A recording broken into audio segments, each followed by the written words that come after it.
Werewolf romance story written by Judith. Prologue. The expedition reached the island of the gods when the sapphire ice turned blood red under the dying sun and the wind carried hymns that sounded like weeping. Valerius didn't want to climb the frozen cliffs. Something about the silence felt wrong, felt sacred, but the spell that had clouded his mind for 5 years had finally shattered 3 nights ago, and guilt was a sharper master than fear. His second-in-command raised a torch against the gathering dark. The grotto exhaled air so cold it turned breath to crystal before it left their lungs. And there, in the sanctuary's heart, rising like a pillar of captured moonlight, stood a monument of divine ice. Inside, suspended in frozen perfection, was a woman. She stood in a protective stance, her white ceremonial gown flowing around her like frozen waterfalls, her arms cradled tight around something impossibly precious. Her hair, dark and lustrous, floated in the ice as though caught mid-dance. Her face was serene yet fierce, beautiful and devastating. The face of a warrior goddess, the face of a bride. Valerius's heart stopped. Alara. 5 years. 5 years since he'd condemned his Luna to this killing island. She should be bones scattered across the permafrost, flesh claimed by the eternal winter. Instead, she looked exactly as she had on their wedding day, preserved flawlessly in ice that glowed with an otherworldly light. His hand touched the frozen surface before reason could stop him. Alpha warmth pulsed from his palm. The ice sang. It cracked with a sound like breaking stars. Her arms shifted slightly, and he saw what she'd been protecting all this time. 3 children. Small, perfect, breathing, alive. 6 tiny eyes blinked open behind the veil of frost. The barren Luna had become a mother in the land of the dead. Before we continue, thank you for giving this story your time. If you feel like it, drop a comment letting us know where you're listening from and what brought you to Judy's romance library today. Your engagement is what keeps these stories alive. Number, Chapter 1. The Shattered Mirror. The frozen island of the gods had claimed 43 wolves over the centuries. Warriors, criminals, exiles, each one reduced to ice statues that the thaw never reached because spring never touched this forsaken rock. The northern territories ended where the pack lands met the goddess's veil, where the ocean turned to jagged sapphire, where nothing, absolutely nothing, was meant to survive. Yet Alara had survived. Had done more than survive, she had brought life into a place designed for death. Valerius had assembled this voyage in secret, telling only his most trusted guards that he was sailing north. The pack would call him mad. Perhaps he was. But 3 nights ago, he'd woken from a nightmare drenched in sweat, and for the first time in 5 years, his thoughts were his own. The haze that had clung to his mind like smoke had simply vanished. He'd stumbled to his study and found the banishment decree in his own handwriting. The words burned like acid. Luna Alara, found barren and unfit, is hereby sentenced to exile on the island of the gods for the crime of weakening the royal bloodline. He'd vomited on the marble floor. The memories came flooding back with brutal clarity. Elder Malachor's voice, smooth as poison, whispering in his ear during every council meeting. The tea the elder insisted he drink each morning. The way his own thoughts had felt distant, muffled, as though he were watching himself make decisions from behind frosted glass. And Alara's face when the guards dragged her to the ship, not angry, not pleading, just heartbroken and resigned, as though she'd known all along that his love would never be enough to save her. Alpha, his second, Theron, approached cautiously on the ice shelf. We need to move quickly. The ship can't hold position in these waters past nightfall. Valerius didn't respond. He couldn't tear his eyes from the pillar. By the goddess, Theron breathed, finally seeing what stood in the grotto's center. Is that my mate? Valerius said, his voice breaking. And my children. The realization crashed over him like an avalanche. He hadn't just banished his Luna, he'd nearly murdered his entire legacy. The heirs the pack had screamed for, the children they'd claimed Alara could never give him, they'd been born in the place he'd sent her to die. "Alpha, do you feel that?" Theron asked suddenly. Valerius did, a pulse beneath his skin like standing in the presence of the divine. Ancient magic, protective and vast, radiating from the ice pillar itself. The island of the gods wasn't a prison. It was a sanctuary. And the goddess had been sheltering his family while he slept under a traitor's spell. Valerius pressed both palms against the ice now, letting his alpha heat flood the surface. The pillar hummed, resonating with a frequency that made his bones ache. Fractures spread like lightning through the crystal, glowing with ethereal blue light. "Careful," Theron grabbed his shoulder. "If you crack it too fast, the temperature shift could." The ice gave a deep, resonant groan. Inside, one of the infants moved. Tiny fingers flexed. A small chest rose and fell with breath. Alara's eyes remained closed, but her lips were parted slightly, as though she were merely sleeping.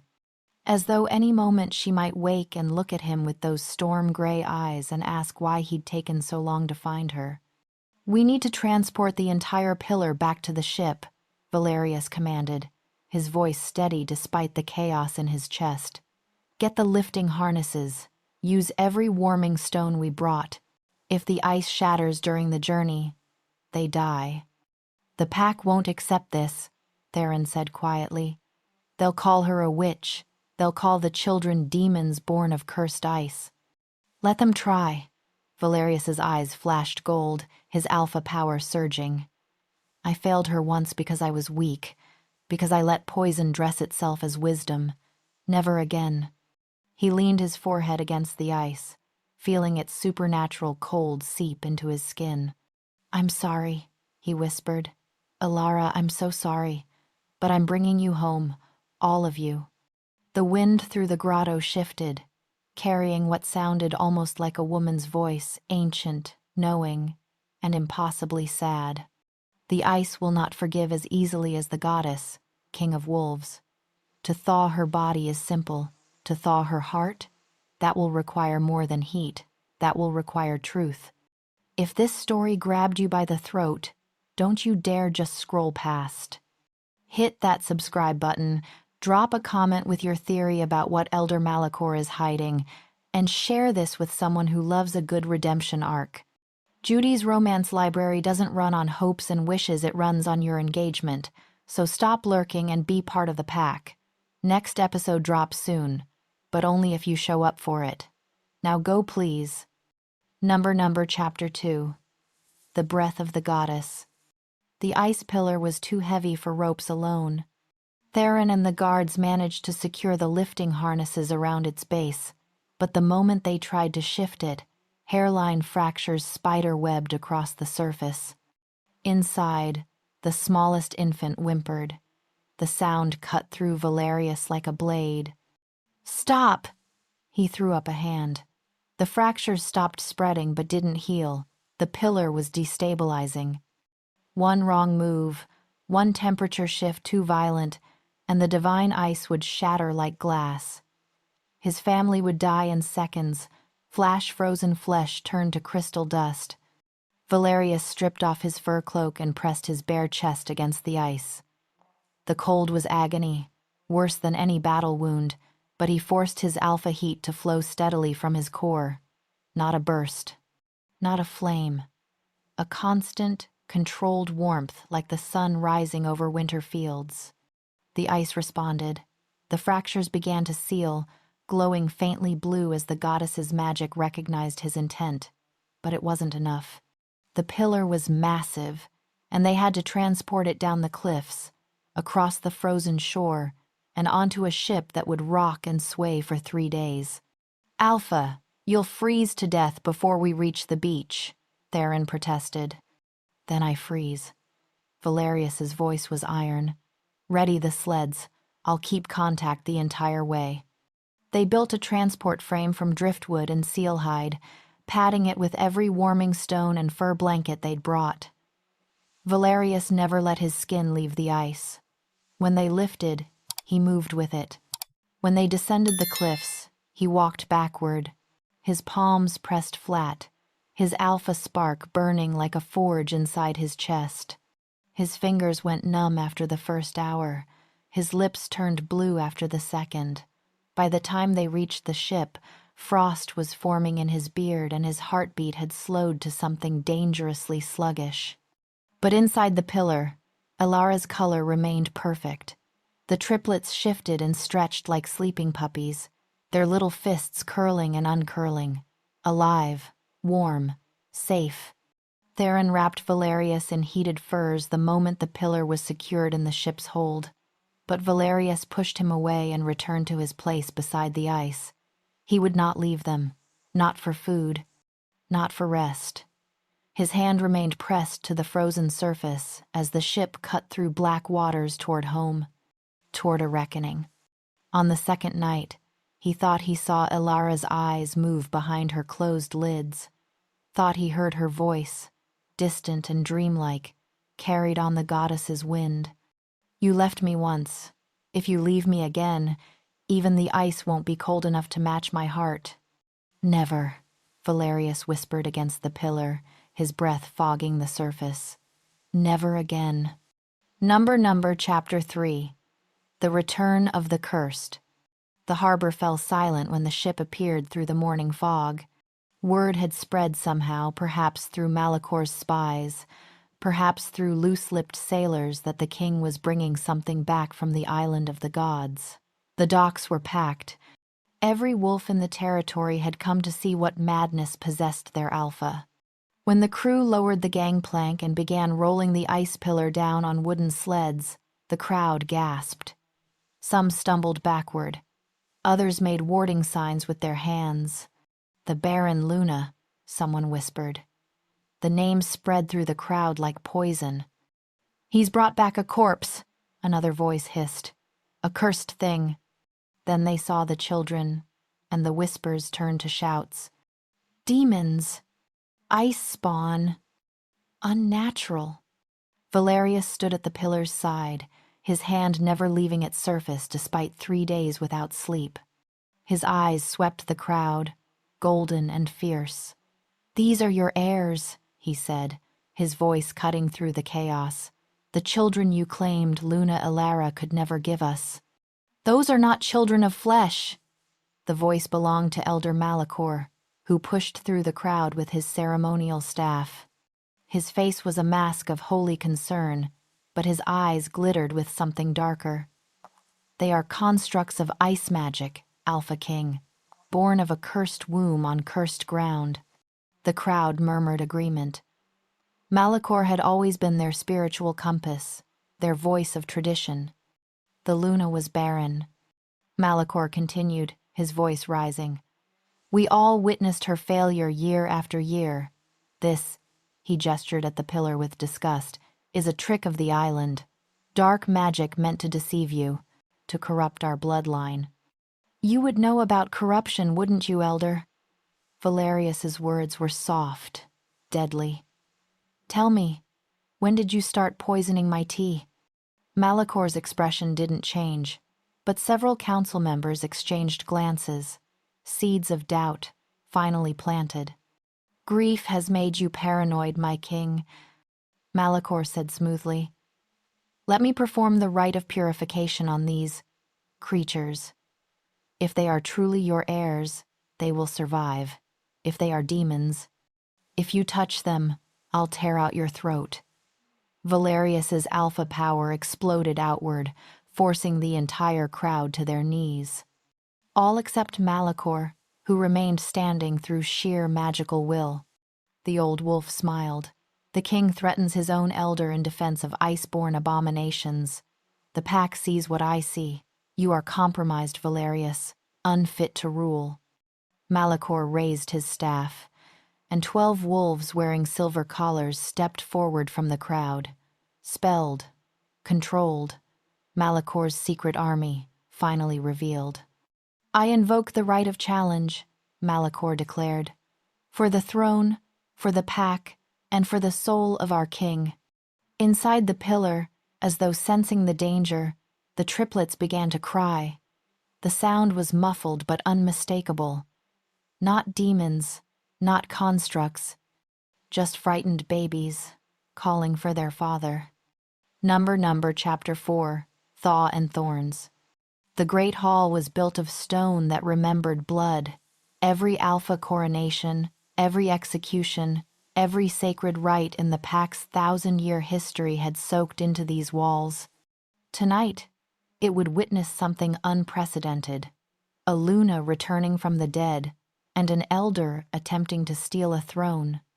Valerius had the ice pillar carried into the center of the hall and surrounded by braziers burning sacred oils.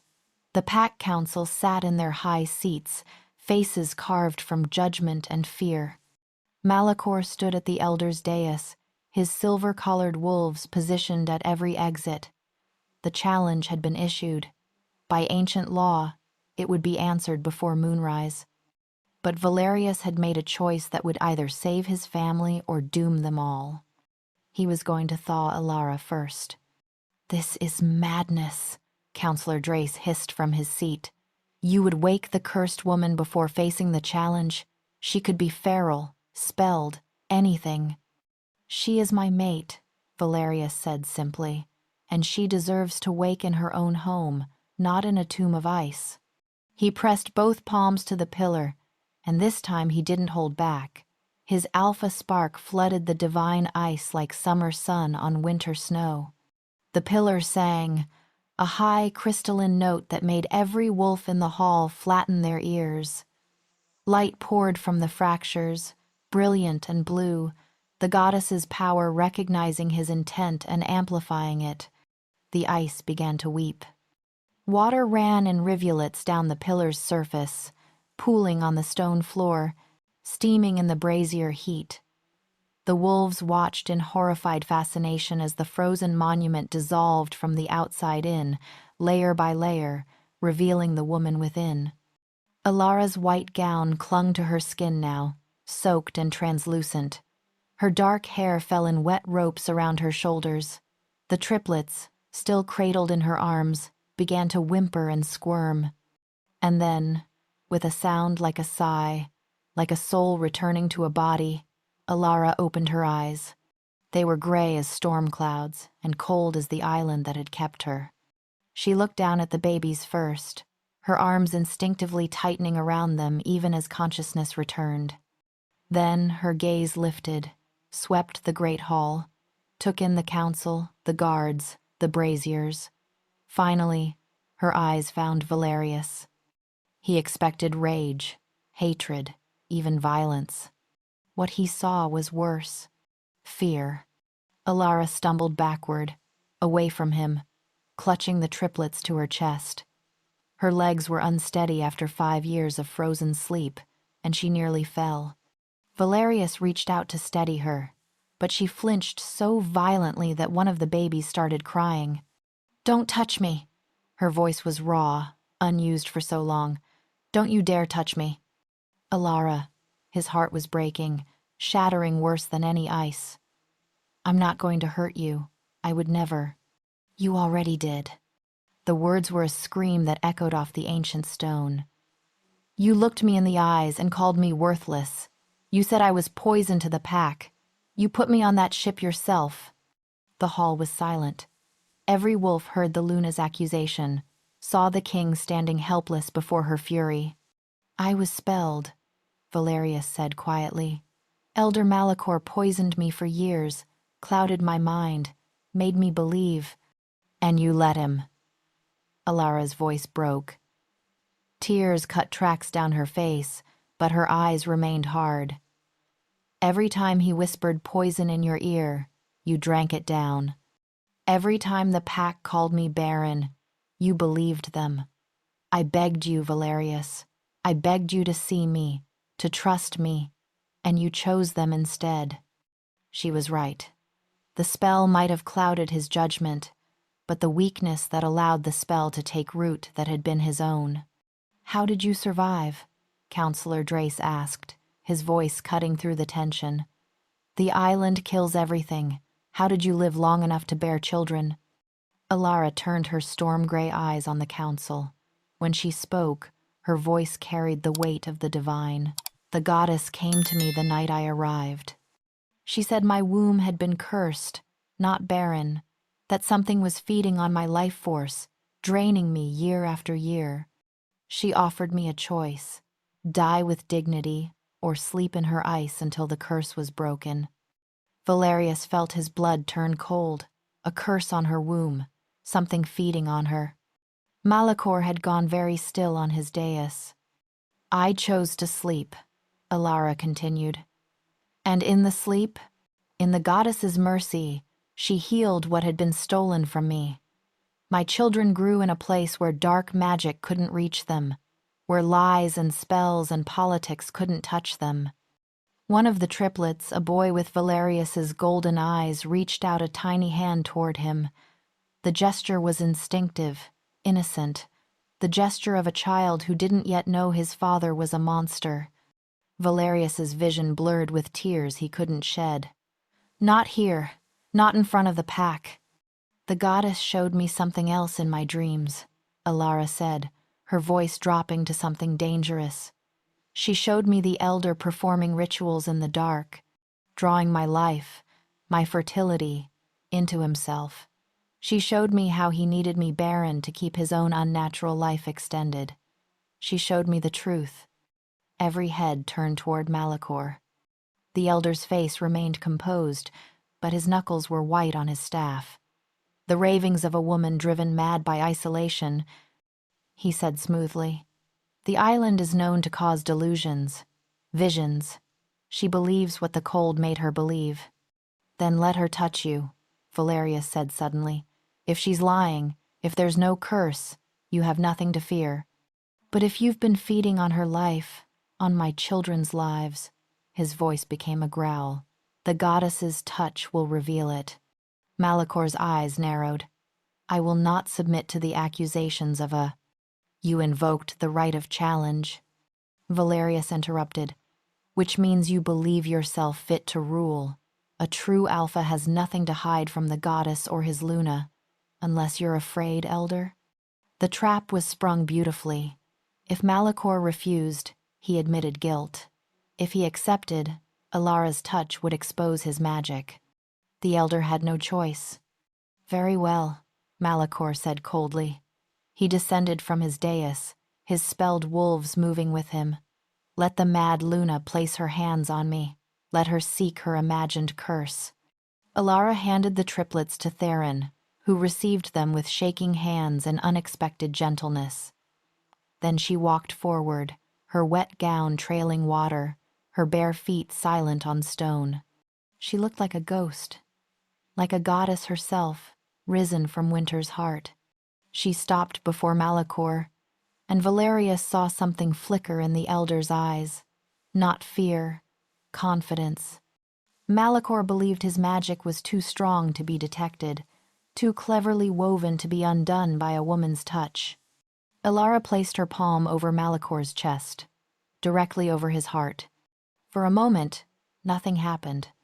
Then frost began to spread from her fingertips, not the violent freeze of winter, but the revealing ice of truth. It raced across Malachor's robes, across his skin, and where it touched, it made visible what had been hidden. Dark sigils carved into his flesh, runes of consumption, of theft, of forbidden life extension, and wrapped around his heart like a parasite, pulsing with stolen light, was a thread of silver magic that led back across time, across distance to Alara's womb. The thread that had been draining her for 7 years. Malachor's eyes went wide. He tried to jerk away, but Alara's grip was iron. The goddess's power flowed through her, and the frost spread deeper, faster, revealing every secret, every spell, every drop of stolen life. "Witch!" Malachor screamed. He raised his staff to strike her. Valerius moved without thinking, putting himself between the elder and his mate. The staff cracked across his shoulder instead of Alara's skull. Pain exploded through him, but he didn't move. Didn't fall. Behind him, Alara's voice rose in a language older than wolves, older than pack law. The goddess's words, spoken through Aluna's mouth. The thread of silver magic snapped. Malachor's scream became something inhuman. Number Chapter 5, The Trial of the Moon. The elder's true face revealed itself as the stolen life force fled his body. Skin that had appeared aged but vital began to wither, to collapse inward like rotting fruit. His silver hair turned brittle and gray, then white, then began to fall out in clumps. The body beneath the robes twisted, bones cracking and reforming into something hunched and ancient. Malachor had been over 200 years old. Without the stolen vitality, time came to collect its debt all at once. But he wasn't finished. "Kill them!" Malachor's voice was a rattling wheeze, but the command struck his silver-collared wolves like a lash. The 12 spelled guards lunged forward, their eyes blank, their humanity stripped away by the elder's magic. The pack councils scrambled from their seats. Civilians in the hall screamed and pushed toward exits that Malachor's wolves had already blocked. In seconds, the great hall descended into chaos. Valerius could end this in heartbeats. One alpha command, one surge of dominance, and he could force the spelled wolves to their knees. He'd done it before in battle, crushed rebellion with nothing but his voice and will. It would be easy. But these weren't enemies. They were his people, victims of Malachor's magic just as he had been. "Stand down!" Valerius roared, and his alpha power filled the hall like thunder. The spelled wolves faltered, their bodies fighting their collars. But the magic was too strong. They kept coming. Valerius moved to shield Alara and positioned himself between his family and the advancing guards. He didn't draw his claws, didn't shift, just stood there, arms spread, making himself the target. "I won't fight you," he said loudly, addressing not just the spelled wolves but the entire hall. "Your pack, you're mine. If Malachor wants to reach my family, he'll have to go through me, but I won't spill pack blood to save myself." "Then you're a fool," Malachor shrieked from where he'd collapsed near his dais, his withered form barely able to support his own weight. "The strong survive, the weak are culled. That's the law of wolves." "No." Valerius's voice was steady, certain. "That's your law. The strong protect. The alpha shields. That's what I should have done for Alara. That's what I'm doing now." The first spelled wolf reached him a young guard named Petrick, whose mate had died giving birth last winter. Valerius caught the clawed strike on his forearm, let it tear through leather and flesh rather than strike back. Pain bloomed hot and sharp, but he didn't retaliate. "I know you're in there, Petrick," Valerius said through gritted teeth. "I know you don't want this. Fight it." The second wolf, a woman named Issa, came from the left. Valerius turned into the attack, taking her claws across his ribs instead of letting her reach Alara. Blood soaked through his shirt. "He's not fighting back," someone in the crowd whispered. The murmur spread. "The alpha's not fighting." "He's protecting the cursed woman," another voice shouted. "She's not cursed," a new voice, shaking but loud. Theron stepped forward, still holding 2 of the triplets. "I watched her touch the elder. We all saw it. The dark magic was his, not hers." The third spelled wolf lunged, and Valerius caught the blow on his shoulder, the same one Malachor's staff had struck. Old pain and new merged into something blinding. He stumbled but didn't fall. Behind him, Alara's voice rose. "Valerius, stop! You're going to die." "Then I die protecting you," he called back. "Like I should have 5 years ago." Blood ran down his arms now, dripping onto the ancient stone. He could feel his strength fading, his healing struggling to keep pace with the damage, but he wouldn't move. Wouldn't abandon this position. Wouldn't fail her again. "The king is insane!" Malachor wheezed, struggling to his feet with the support of his staff. Even withered, even exposed, he still commanded dark power. He chooses an ice witch, and her demons spawn over his own people. He lets wolves strike him rather than defend himself. This is not strength, this is weakness. No, the voice came from the crowd. Counselor Drace stood, his face pale but resolute. This is courage. Other voices joined his. The elder lied to us. Those are babies, not demons. The Luna bears the goddess's mark. Look at the king's blood. He bleeds for us even now. The tide was turning, but too slowly. The spelled wolves kept attacking, their collars forcing them to fight even as their eyes showed the horror of what they were doing. Valerius's vision was starting to blur. How much blood had he lost? Then Alara was beside him. He tried to push her back, but she swatted his hand away with surprising strength.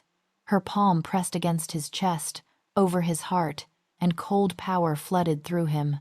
Not the killing cold of winter, but the preserving cold of the goddess's mercy. His wounds stopped bleeding, didn't heal, but stopped. "You're not dying on me," she said fiercely. "Not after making me watch you be an idiot." Together, they stood against the next attack. Valerius caught the blows. Alara sealed the wounds. The spelled wolves began to slow, their attacks becoming more reluctant, more forced. The silver collars around their throats were smoking now, burning their skin as they tried to resist. "Break the collars," Alara said suddenly. "The silver is the anchor for his spell. Break them, and the wolves go free." Of course. Valerius should have seen it immediately. He focused on the nearest wolf Petrick, and instead of blocking the next strike, he caught the young guard's wrist, spun him around, and hooked his claws into the silver collar. The metal shrieked as he tore it apart. Petrick collapsed, gasping, his eyes clearing. "Alpha? What did I?" "Not your fault," Valerius said. "Help me free the others." Petrick didn't hesitate. Together, Alpha and Guard moved through the spelled wolves, dodging strikes, enduring hits, removing collars one by one.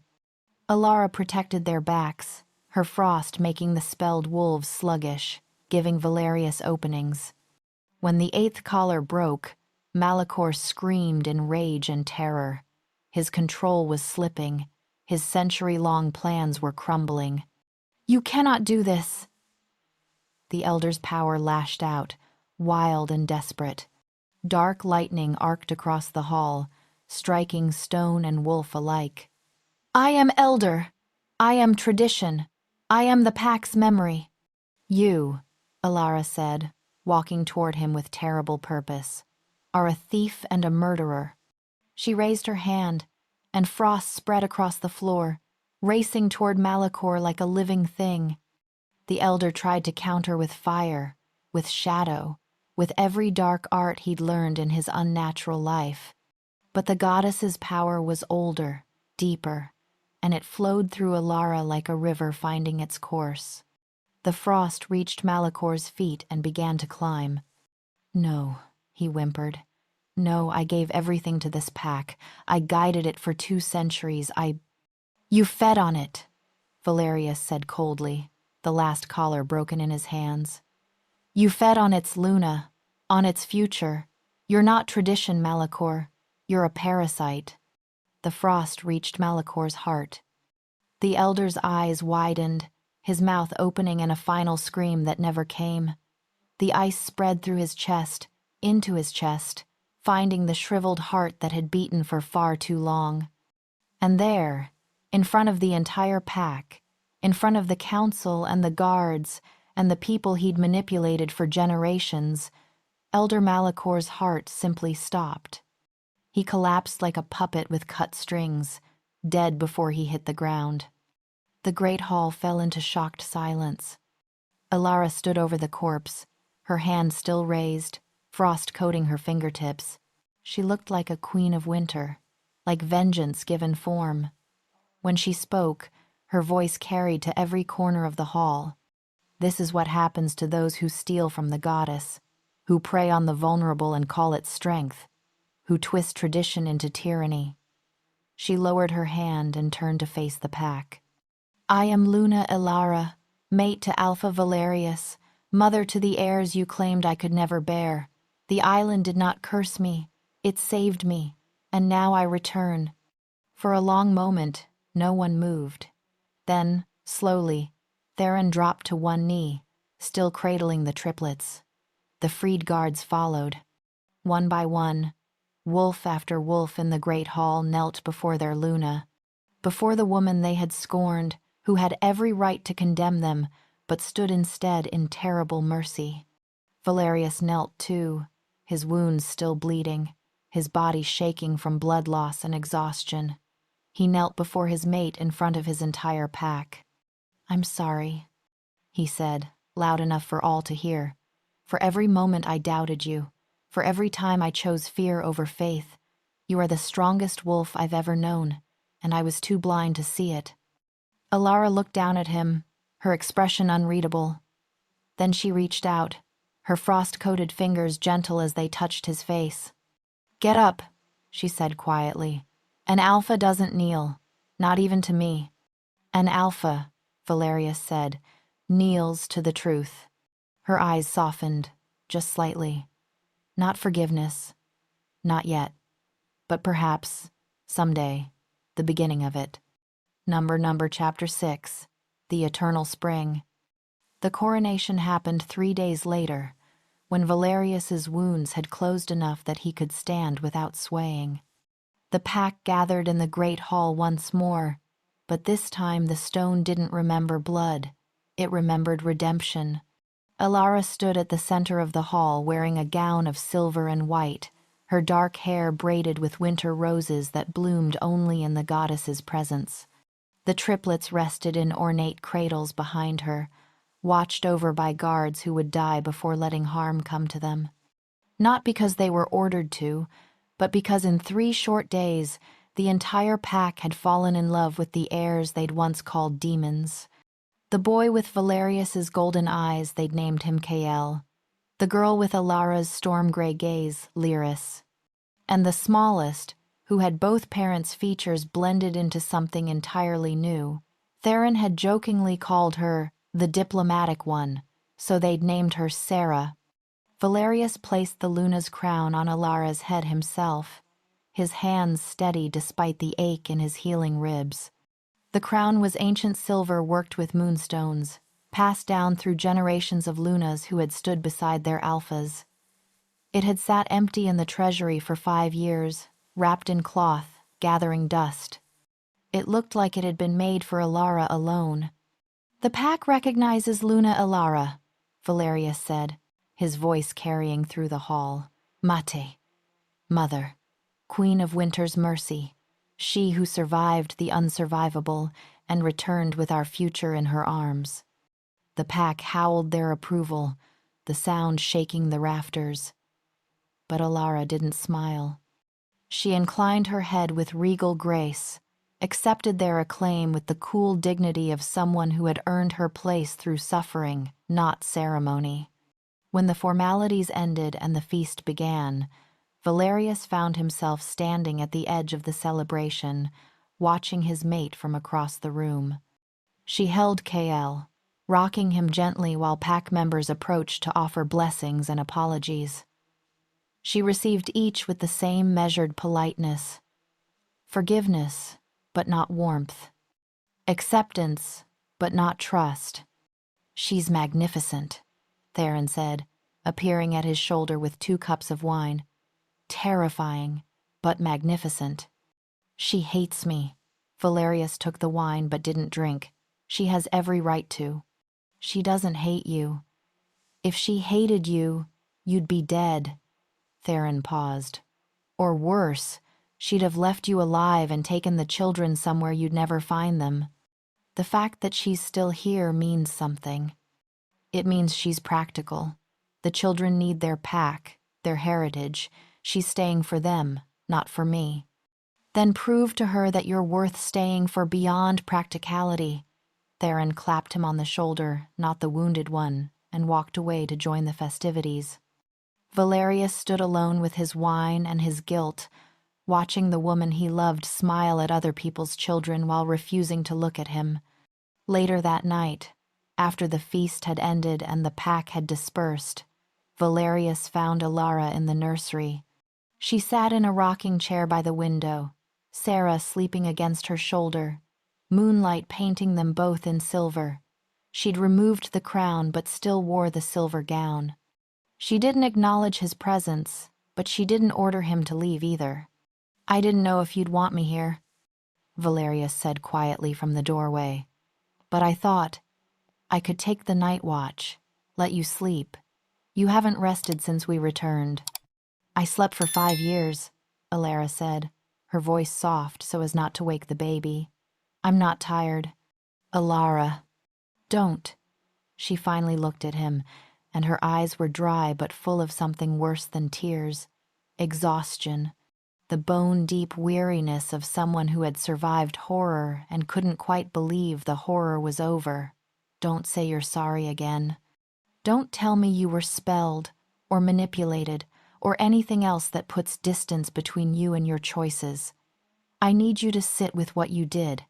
I need you to carry it the way I've carried it."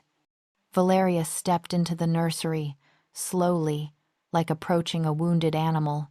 He sank into the chair opposite hers, careful to keep distance between them. "You're right. I made the choice to trust Malachor over you. The spell made it easier, but the weakness was already there. I was more afraid of the pack's judgment than I was committed to defending you." Sarah made a small sound in her sleep, her tiny fist curling against Alara's chest. Alara's hand came up automatically, protective, gentle. "Do you know what the worst part was?" Alara asked. "Not the cold, not the hunger, not even the fear of dying alone. It was knowing that you could do it, that some part of you believed I was worthless enough to throw away." The words landed like blows. Valerius wanted to argue, to defend himself, but he'd promised to sit with the truth, so he did. Let it cut him the way his banishment had cut her. "The goddess told me something while I slept," Alara continued. "She said that some wolves measure worth by utility, by what you provide, what you produce, how you serve the pack's needs. And she said those wolves always lose what matters most, because love isn't transactional. It's not earned through usefulness." "I'm not that wolf anymore," Valerius said. "I want to be better. For you, for them." Wanting isn't enough. Alara stood, moving to place Sarah in her cradle beside her sleeping siblings. She arranged the blankets with meticulous care, her movements full of the fierce tenderness that made Valerius's chest ache. "You need to prove it every day, not as my king, not as the Alpha, as Valerius, as the man who broke my heart and now has to earn the privilege of holding the pieces." She finally faced him fully, and in the moonlight, she looked like she had in the ice, beautiful, untouchable, and utterly out of his reach. "I don't know if I can ever love you the way I did before," she said, and the honesty was more devastating than any curse. That Alara died on the island. The woman standing here is someone new, someone harder, someone who survived because she had to, not because you saved her. "I know." Valerius stood slowly. "And I'm not asking you to love me again. I'm asking for the chance to love you better, to be the mate I should have been from the beginning." Alara studied him for a long moment. Then she moved to the door, pausing with her hand on the frame. "You can take the night watch, but you sleep in the chair, not in my bed. You don't touch me unless I ask. You don't make decisions about the children without consulting me first. And if I tell you to leave, you leave." "Agreed." "And Valerius?" She looked back over her shoulder. "Every morning, you're going to tell me one thing you're doing that day to be better than you were yesterday. Not for the pack. Not for your legacy. For me. For them. That's the price of staying." "I'll pay it," he said without hesitation. "Every day. For the rest of my life, if that's what it takes." She nodded once and left. her footsteps fading down the corridor. Valerius sank back into the chair and let out a shaking breath. From the cradles came the soft sounds of sleeping babies, his children, alive and warm and perfect. His mate had set terms, had given him a path, narrow and thorny as it was. He'd walked through a blizzard to find them. He'd bled for them in the great hall. Now came the hardest part, proving that he could be the man they deserved in the quiet moments, in the everyday choices, in the slow rebuilding of trust that couldn't be won with grand gestures or alpha commands. He pulled the chair closer to the cradles and settled in for his watch. Kael stirred, one golden eye opening to peer at him sleepily. Valerius offered his finger, and his son's tiny hand wrapped around it with surprising strength. "I'm going to do better," Valerius whispered. "Not because I was spelled, not because I'm trying to fix a mistake, but because you three and your mother deserve an alpha who sees worth beyond utility, who protects the vulnerable, who understands that love isn't earned through usefulness, it's given freely or not at all." Kael yawned, unimpressed by his father's promises, and fell back asleep. Valerius smiled despite everything. He had a long road ahead, years, probably, of proving himself in the small moments, of choosing his family over tradition, love over duty, vulnerability over strength, of learning that true leadership wasn't about power, it was about protection. Not of the pack's standards, but of the hearts entrusted to his care. Outside the window, the first signs of spring were appearing. The eternal winter that had gripped the northern territories was finally breaking. Green shoots pushed through the snow. The wind carried warmth instead of death. Inside the nursery, an alpha kept watch over his sleeping children and thought about the woman who had survived a frozen island and returned to teach him what he should have known all along, that a person's worth isn't measured by what they can give you. It's inherent, absolute, sacred, and it had taken losing everything for him to finally understand. Tomorrow, he would tell Alara the first thing he was doing to be better. He'd already decided what it would be. He would ask her to teach him how to care for the children, not assign nurses, not delegate. He would learn to change their wrappings, to soothe them when they cried, to be a father instead of just a king who happened to have heirs. It was a small thing, practical, maybe even mundane. But he'd learned from the strongest woman he knew that it's the small things, the daily choices, the quiet moments, the consistent presence that build a life worth living. Outside, spring continued its slow, patient work of transforming winter into something new. Inside, Valerius began the same journey. Don't you dare close this without taking action. If this story hit you where it hurts, if Alara's pain resonated, if Valerius's redemption gave you hope, if you're wondering how they rebuild what was broken, then subscribe to Judy's Romance Library right now. Hit that like button. Drop a comment telling me which moment destroyed you most. Was it the ice pillar? The spelled wolves? Alara's coronation? Tell me. Share this story with someone who needs to hear that redemption is possible, that worth isn't measured by utility, that love can survive even the coldest winters. This channel lives and dies by your engagement, so stop lurking and be part of the pack. More stories like this are coming, but only if you show up for them. Now go and remember, true strength is protecting the vulnerable, not following blind tradition.